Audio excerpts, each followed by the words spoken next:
Hello everybody and welcome to Dragon Age Inquisition, the Prologue. Now, I recently recorded my very first episode of my Dragon Age Inquisition Let's Play, and I realized that I had no idea what the world state was that was currently exported and imported into the game. So I went back to the keep and we're going to have a look at my Dragon Age world state that has been imported in my Let's Play. I've only recorded one episode so far, so before we start episode 2, everybody, including me, will be back up to speed with events that happened in Origin and in Dragon Age 2. So yeah, here it is. If you believe the stories, mankind's pride gave rise to the Darkspawn.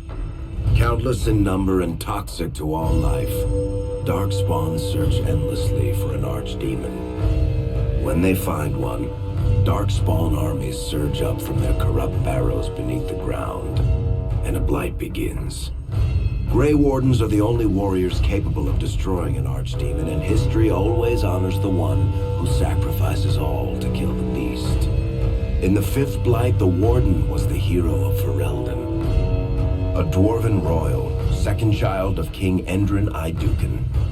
Framed for a murder and ultimately cast out, the young noble met Duncan, a Grey Warden who saw the dwarf's potential as a Warden recruit.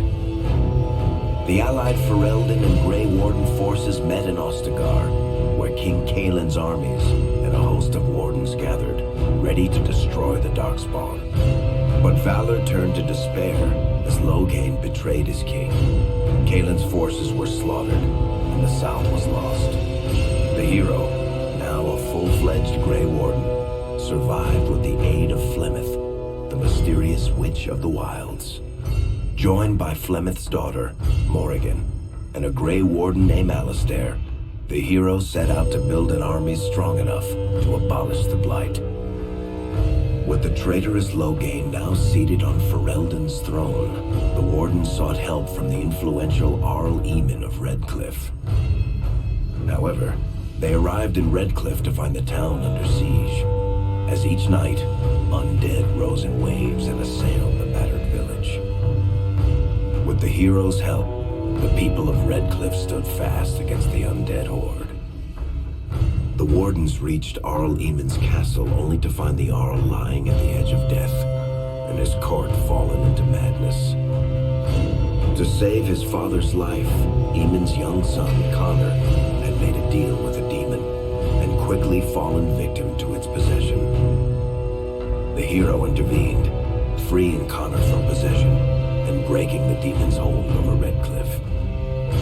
But deals with demons are never straightforward. The demon agreed only to save Eamon's life, not restore him to health. Arl Eamon needed a miracle to recover. The hero located an urn containing the sacred ashes of Andraste, which were said to cure any ailment. The urn was protected by ancient traps, tests of will, and a dragon-worshipping cult that wanted to twist the urn's power to its own ends. The urn remained pure, but mysteriously disappeared after the Wardens departed. Only the temple dedicated to it still stands. With a pinch of the ashes, the hero restored the Arl to health. Informed of Loghain's treachery, Eamon swore his political and military support. The circles of Magi are bound by oath to aid the Grey Wardens in times of blight. However, Lake Calenad's tower could offer little help. One of its mages, Uldred, had become possessed by a pride demon and was twisting other circle mages into abominations. The hero fought to the top of the tower and defeated Uldred, saving the remaining mages. Grateful for their lives, the mages joined the Warden's army. The allies gained at the circle were not the only soldiers to join the Warden's forces, however.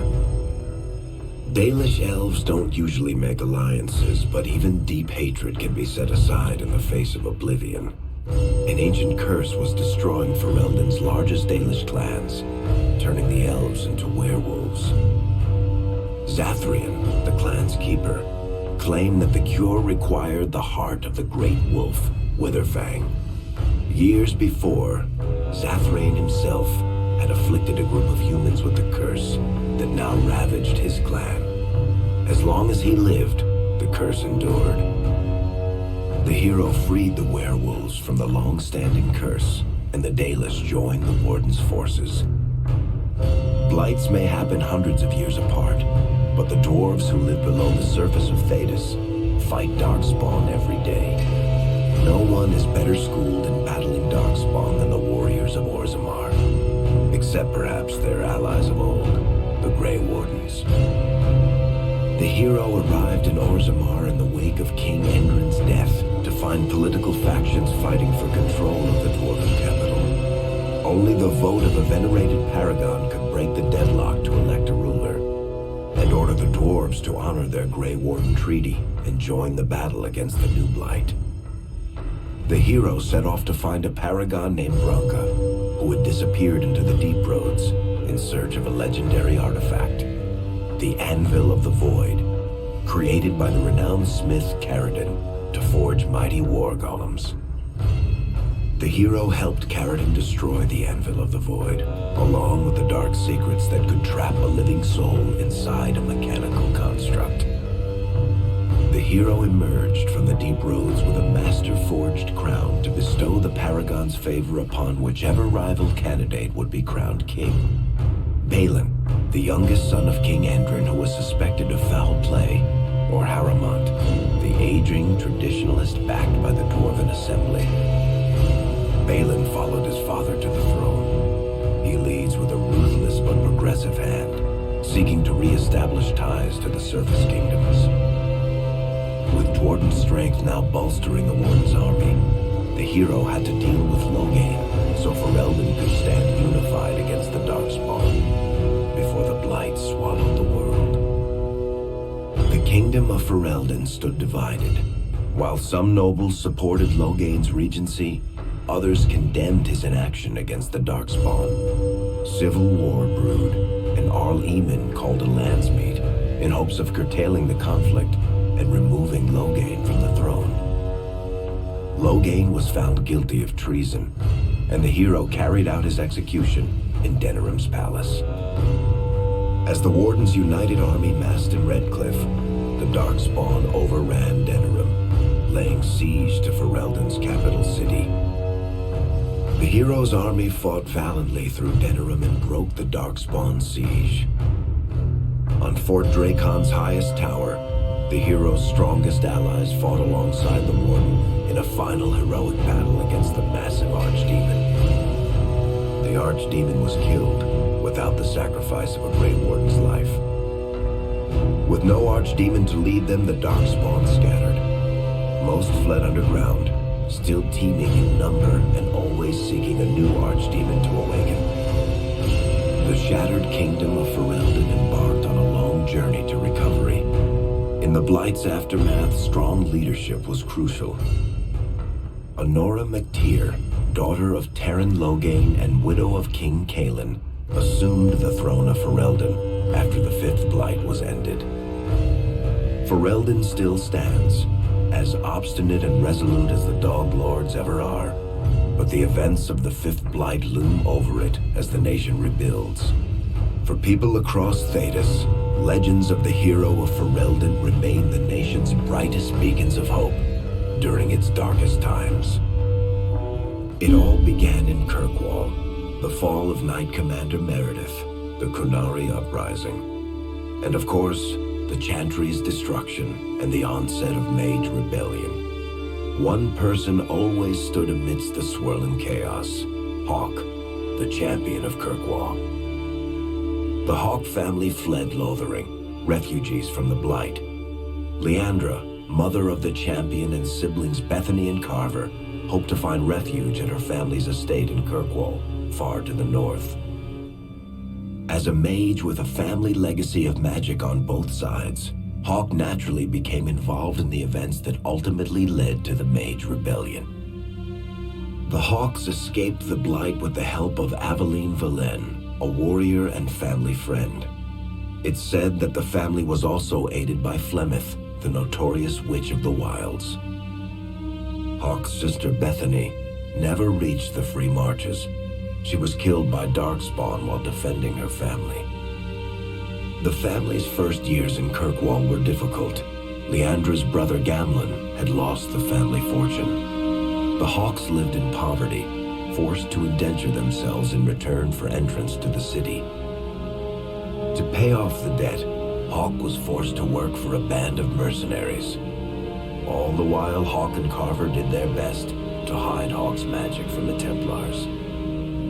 Opportunity eventually struck in the form of a dwarf named Varric Tethras, who was planning an expedition to the Deep Roads. It was a long shot, but with gold gained from the expedition, Hawk could free the family from its criminal creditors and further Templar scrutiny. Hawk met a rogue Grey Warden named Anders, who possessed detailed maps of the Deep Roads. These maps were crucial to the expedition's success. Once Hawk obtained them, everything else fell quickly into place. Carver joined Hawk on the expedition. The siblings found ancient dwarven treasure and a statuette formed from a strange red lyrium. Carver fell victim to the blight that suffuses the Deep Roads, but Anders led him to a group of Grey Wardens who were able to save his life. The gold Hawk recovered from the Deep Roads brought back Leandra's stately childhood home in Hightown. The Hawks had barely settled into their new home when Leandra was murdered, a deeply sinister and twisted killing. Hawk hunted down Quentin, the blood mage responsible, but could not prevent Leandra's death. Leandra's tragic death was part of a critical problem facing Kirkwall. Rising tension between the city's mages, who felt increasingly oppressed, and Templars, who grew increasingly suspicious of their activities. Adding to the strain, a large contingent of Kunari had also established themselves in Kirkwall, much to the growing discomfort of the city's rulers. After their dreadnought was shipwrecked many years before, a group of stranded Kunari were allowed to remain in a cordoned-off area in Lowtown. As time passed, the Kunari made no effort to return home, and offered no explanation about why they remained. Tensions rose to a breaking point. Revered Mother Patrice, convinced the Kunari were a threat to the Chantry's faith, incited violence between the Kunari and the Kirkwall populace. Fearing trouble, Hawk supported Patrice's schemes to drive the Kunari from Kirkwall. Patrice's ultimate act was to orchestrate the murder of Viscount Dumar's son, Seamus, a recent convert to the Qun, and blamed the death on the Kunari. After Seamus was murdered, the Arishok of the Kunari group lost patience with the humans of Kirkwall. They would now submit to the Qun or die. The Kunari struck hard and fast. They took the palace in Hightown and beheaded the Viscount to immediately quash any resistance. Aided by Knight Commander Meredith and First Enchanter Orsino, Hawk reached the palace and stood toe-to-toe with the fearsome Kunari leader. Hawk fought the Kunari leader. The fierce battle resulted in the Arishok's death and the liberation of Kirkwall from its brief occupation. The Kunari quickly withdrew from the city entirely. Hawk saved Kirkwall and earned the grudging respect of the city's Templars, mages, and nobility, along with the title that history remembers, the Champion of Kirkwall. Kirkwall's problems were still not over, however. After Viscount Dumar's death, Knight Commander Meredith took power and blocked all attempts to appoint a new Viscount. Under Meredith's command, the Templars tightened their grip on the mages, planning to suppress what Meredith saw as a growing rebellion. Anders, who spent years fighting for justice and freedom for his fellow mages, saw that the time for negotiation was past. He destroyed Kirkwall's chantry, killing hundreds, including Grand Cleric Elthina. This single act began a rebellion that spread from circle to circle, until all circles of Magi had risen up in defiance against chantry rule. Though Anders had done the unforgivable, something stayed the champion's hand. Anders survived the day, although many others did not. Fighting spread swiftly through the city. Some mages rebelled openly, many of them succumbing to possession. Templars turned their swords on mages who rebelled and on those who did not. As First Enchanter Orsino refused to bend to the Templars, Knight Commander Meredith demanded that every mage in Kirkwall be put to the sword. Hawk saved many mages from Templar blades, keeping them from succumbing to possession or the temptations of blood magic. In the end, however, Hawk was forced to strike down Orsino, who had betrayed his own values by resorting to blood magic himself. The battle proved one thing: Knight Commander Meredith had gone mad. Hawk saw the truth of it when Meredith unsheathed her sword, and the red lyrium idol from the deep roads was embedded within it. The blade fueled her hatred and paranoia, as it had for months. After a horrific battle, the red lyrium of the Knight Commander's sword consumed her as she died. Meredith became a statue, her face a frozen mask of horror. Little is known of the champion since that final battle. However, Hawk's story lives on in legend and song. Memories of the indelible changes the champion of Kirkwall brought to the face of Thedas. The mage rebellion in Kirkwall was felt throughout Thedas, the news spreading like wildfire. The Templars clamped down in response, but each new restriction only made things worse. Led by Grand Enchanter Fiona, the mages voted for independence. The Circle of Magi would govern itself, without the Chantry and especially without the Templars. The result was cataclysmic. 2 circles were destroyed. Those within killed to the last mage, before the rest fled into the wilderness. Perhaps the mighty empire of Orlais could have intervened in the war before it began, but that was not to be. Grand Duke Gaspard began a deadly civil war against Empress Celine, vying for the Orlesian throne. The mages were offered safe haven in neighboring Ferelden, but the Templars followed, and so their battle spread across all of Thedas. As head of the Chantry, Divine Justinia ordered the Templars to stand down. They refused, declaring their own independence. Thus, the war began in earnest. Templars hunting mages, mages fighting Templars. Their clashes wreaked untold destruction. All sense of order was falling to pieces. Divine Justinia made one final desperate bid to end the war. She approached the leaders of both sides and convinced them to come to a conclave held on neutral ground. With the Chantry to mediate, mages and Templars will talk for the first time since this all began. It is our last, and perhaps our only, chance for peace. And there we have it. Our story up until Dragon Age Inquisition. Now, this is actually the perfect world state for our Let's Play. I have multiple canon runs, but this, as you can see in the title here, is my female canon run. So that's what we'll be continuing. So now you're up to speed. I will release this prologue together with the first episode, so everybody is up to speed when they start watching the Let's Play. And I hope I'll see you in the next episode. Thank you and goodbye.